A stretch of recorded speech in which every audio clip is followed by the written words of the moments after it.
এবং শিক্ষাবিদদের সঙ্গে আলোচনা ও পরামর্শ চলমান রয়েছে। জাতির পিতা বঙ্গবন্ধু শেখ মুজিবুর রহমানের ক্ষুধা, দারিদ্র্য, নিরক্ষরতা এবং শোষণমুক্ত স্বপ্নের সোনার বাংলাদেশ প্রতিষ্ঠার জন্য আমরা যে ভিশন 2021 এবং ভিশন 2041 বাস্তবায়ন করছি, তার সঙ্গে এগুলোর সমন্বয় করা হয়েছে। আমাদের লক্ষ্য একটি অন্তর্ভুক্তিমূলক, শক্তিশালী, ডিজিটাল এবং জ্ঞান ভিত্তিক সমাজ প্রতিষ্ঠা করা। সেজন্য আমাদের সরকার সম্ভাবনামূলক সরকারি সেবা বিতরণ, জনসাধারণের তথ্য লাভের অধিকার এবং রাষ্ট্র পরিচালনা ও সেবা খাতে স্বচ্ছতা ও জবাবদিহিতা নিশ্চিতকরণের উপর গুরুত্ব দিচ্ছে। জনগণের দোরগোড়ায় 200 ধরনের সেবা পৌঁছে দিতে আমরা দেশব্যাপী প্রায় 8000 ডিজিটাল কেন্দ্র স্থাপন করেছি। স্বাস্থ্যসেবা পৌঁছে দিতে সারা দেশে 16,438টি কমিউনিটি ও ইউনিয়ন স্বাস্থ্য কেন্দ্র প্রতিষ্ঠা করা হয়েছে। মোবাইল ফোন এবং ওয়েব পোর্টালের মাধ্যমেও এসব সেবা দেওয়া হচ্ছে।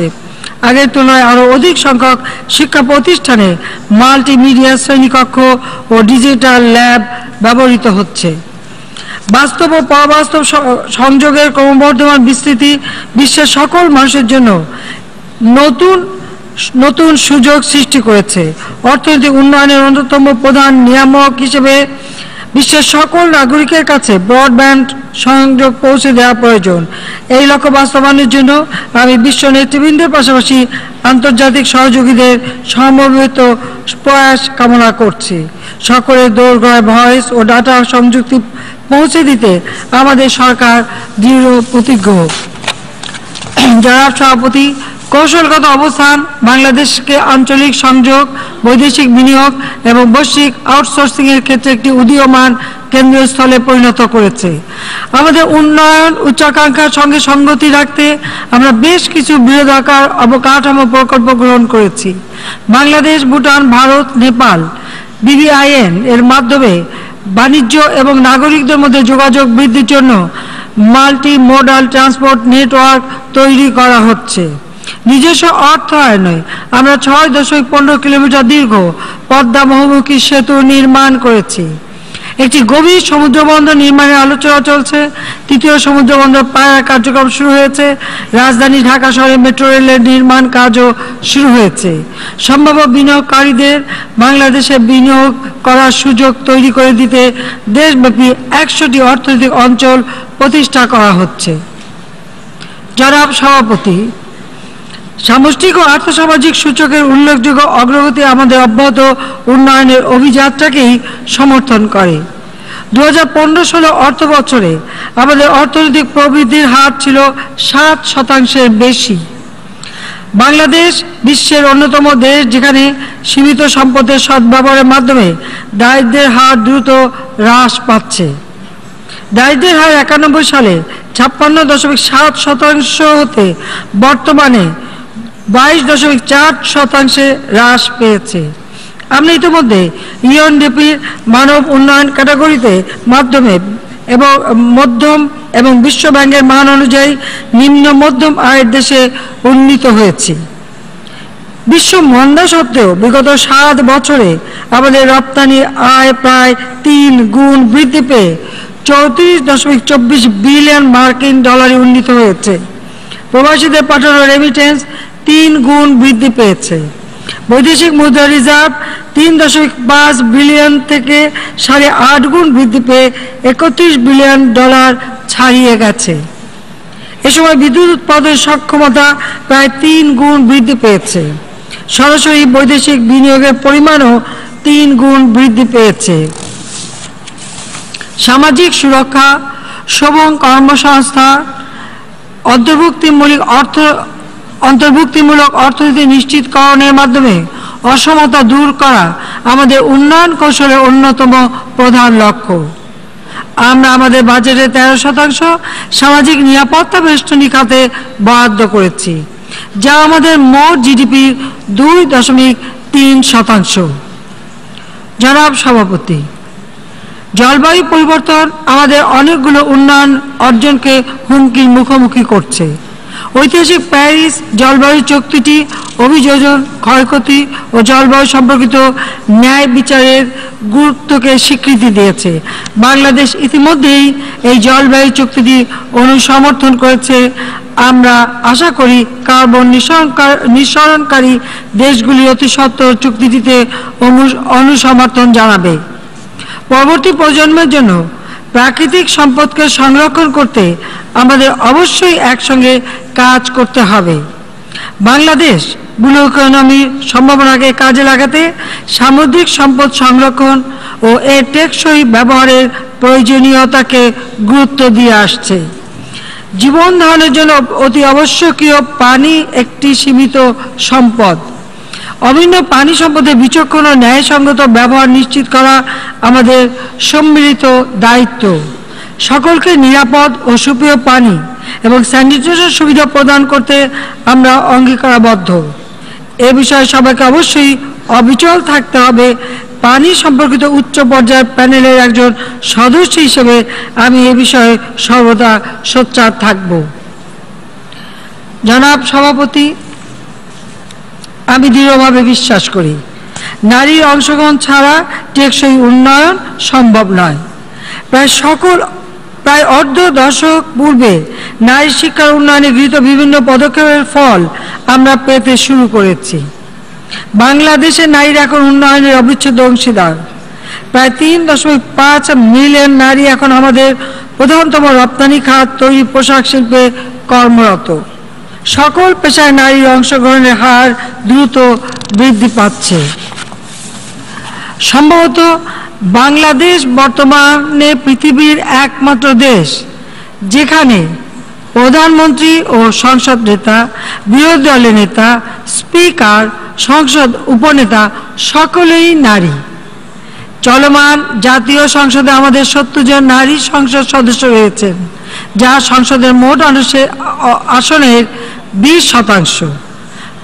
12,500 বেশি নির্বাচিত নারী প্রতিনিধি স্থানীয় সরকার ব্যবস্থায় কাজ করছেন। জনাব সভাপতি, গত বছর আমি বলেছিলাম বর্তমান সময়ের দুটি প্রধান বৈশ্বিক চ্যালেঞ্জ হচ্ছে সন্ত্রাসবাদ ও সহিংস চরমপন্থা। আমরা দেখতে পাচ্ছি যে এই চ্যালেঞ্জগুলো এখন কোনো নির্দিষ্ট গণ্ডির মধ্যে আবদ্ধ না থেকে বিশ্বের সকল স্থানেই ছড়িয়ে পড়েছে। কোনো দেশই আপাত দৃষ্টিতে নিরাপদ নয়, কোনো ব্যক্তি এদের লক্ষ্যবস্তুর বাইরে নয়। আমেরিকা থেকে ইউরোপ, আফ্রিকা থেকে এশিয়ায় অগণিত নিরীহ মানুষ সন্ত্রাসবাদের শিকার হচ্ছে। আমরা মনে করি সন্ত্রাসীদের কোনো ধর্ম, বর্ণ বা গোত্র নেই। এদেরকে সর্বতোভাবে সমূলে উৎপাটন করার সংকল্পে আমাদের ঐক্যবদ্ধ থাকতে হবে। সন্ত্রাস ও সহিংস জঙ্গিবাদের মূল কারণগুলো আমাদের চিহ্নিত করতে হবে। একই সঙ্গে এদের পরামর্শদাতা, মূল পরিকল্পনাকারী, মদতদাতা, পৃষ্ঠপোষক, অর্থ ও অস্ত্র সরবরাহকারী এবং প্রশিক্ষকদের খুঁজে বের করতে হবে। তাদের বিরুদ্ধে কঠোর ব্যবস্থা গ্রহণ করতে হবে। নিজে একজন সন্ত্রাসী হামলার শিকার হিসেবে সন্ত্রাস ও সহিংস জঙ্গিবাদের বিরুদ্ধে আমি জিরো টলারেন্স নীতিতে বিশ্বাসী। আমাদের দেশে যেসব সন্ত্রাসী গ্রুপের উদ্ভব হয়েছে তাদের নিষ্ক্রিয় করা, তাদের নিয়মিত অর্থ সরবরাহ ব্যবস্থা নিয়ন্ত্রণ করা এবং বাংলাদেশের ভূখণ্ড থেকে আঞ্চলিক সন্ত্রাসীদের কার্যক্রম নির্মূল করার ক্ষেত্রে আমাদের সরকার সফল হয়েছে। কয়েকটি আন্তর্জাতিক সন্ত্রাসী চক্রের উত্থানের সঙ্গে সঙ্গে স্থানীয় কিছু প্রান্তিক গোষ্ঠী তাদের দ্বারা অনুপ্রাণিত হয়ে পুনঃসংগঠনের মাধ্যমে নতুন রূপে আবির্ভূত হতে থাকতে পারে। বাংলাদেশ একটি অসাম্প্রদায়িক দেশ। গত 1 জুলাই আমরা ঘৃণ্য সন্ত্রাসী হামলার শিকার হই। ঢাকার একটি রেস্তোরাঁয় কিছু দেশীয় উগ্রপন্থী সন্ত্রাসী 20 জন নিরীহ মানুষকে হত্যা করে। এ সময় 13 জন জিম্মিকে আমরা উদ্ধার করতে সমর্থ হয়েছি। এই ভয়ঙ্কর ঘটনা বাংলাদেশের জনগণের মনে এক গভীর ক্ষতের সৃষ্টি করেছে। বর্তমানে আমরা এই নতুন সন্ত্রাসের বিরুদ্ধে যুদ্ধ চালিয়ে যাচ্ছি। সন্ত্রাস ও জঙ্গিবাদ প্রতিরোধে জনগণকে সচেতন করতে এবং এর বিরুদ্ধে অবস্থান নিতে আমরা ব্যাপক কর্মসূচি হাতে নিয়েছি। এতে সাড়া দেওয়ার জন্য আমি সমগ্র জাতির প্রতি আহ্বান জানিয়েছি। আমরা সমাজের প্রতি স্তর থেকে অভূতপূর্ব সাড়া পাচ্ছি। আমি আত্মবিশ্বাসী যে জনগণের দৃঢ়তা ও সহযোগিতায় আমরা বাংলাদেশের মাটি থেকে সন্ত্রাসীদের সমূলে উচ্ছেদ করতে সক্ষম হব। একই সঙ্গে আমি সন্ত্রাসী ও উগ্রবাদীদের অর্থ ও অস্ত্রশস্ত্রের যোগান বন্ধ এবং তাদের প্রতি নৈতিক ও বৈষয়িক সমর্থন না দেওয়ার জন্য বিশ্ব সম্প্রদায়কে আহ্বান জানাচ্ছি। জনাব সভাপতি, বাংলাদেশ জাতিসংঘের অন্যতম প্রধান কর্মসূচি শান্তি সংস্কৃতি বিস্তারের পক্ষে প্রচার চালিয়ে যাবে। শান্তি রক্ষা ও শান্তি প্রতিষ্ঠায় আমাদের অবদান অব্যাহত থাকবে।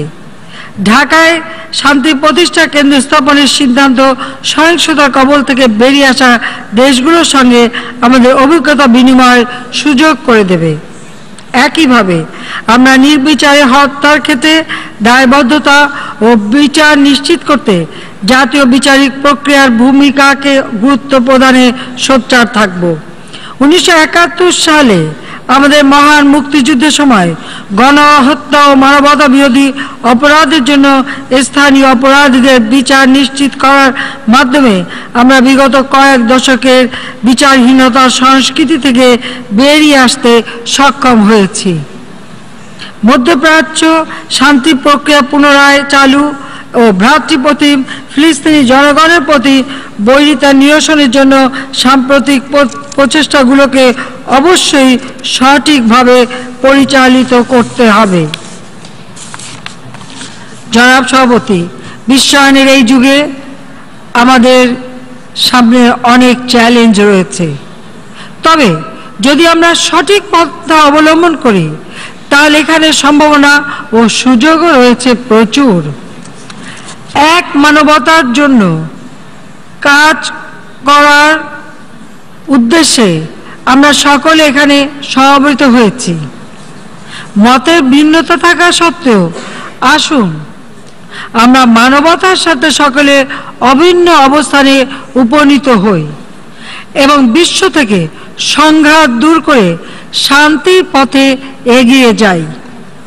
এক্ষেত্রে জাতিসংঘই হতে পারে আমাদের জন্য একটি অনন্য প্ল্যাটফর্ম। আসুন আমরা এই সংস্থাকে আরও টেকসই এবং প্রাসঙ্গিক করে তুলতে নতুন করে শপথ গ্রহণ করি। জনাব সভাপতি, আপনাকে আন্তরিক ধন্যবাদ। খোদা হাফেজ। জয় বাংলা, জয় বঙ্গবন্ধু। বাংলাদেশ চিরজীবী হোক।